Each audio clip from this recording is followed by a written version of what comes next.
Programang ito ay rated SPG, striktong patnubay at gabay ng magulang ang kailangan. Pagkatapos ngang mapatay nila Tanggol si Roy at Mr. Wu, ay agad ngang umalis si Tanggol. Si Rigor pa rin ang kanyang target.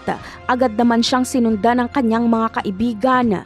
Habang sila Divina naman ay lilinisin ang mga bangkay ng Red Phoenix at gagamutin si Agustus.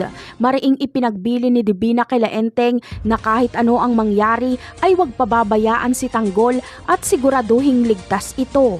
Samantala, dumiretso si Tanggol sa presinto kung saan nandoon si Rigor. Agad namang dumating sila Enteng at pinilit nilang pigilan si Tanggol pero parang walang naririnig si Tanggol. Mas lalo pang naggit-ngit sa galit si Tanggol noong makita niyang lumabas ng presinto si Rigor.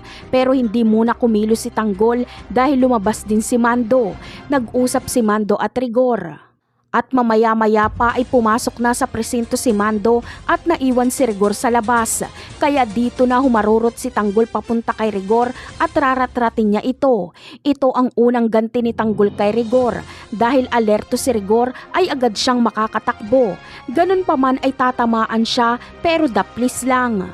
Bagamat hindi mapapatay ni Tanggol si Rigor, ay sa pagkakataong ito ay magiging bangungot na ang buhay ni Rigor.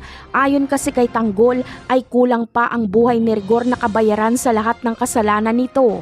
Kaya gagawin ni Tanggol na miserable ang buhay ni Rigor. Gagamitin niya ang impluensya niya kay Agustus para masibak si Rigor sa pagkapulis.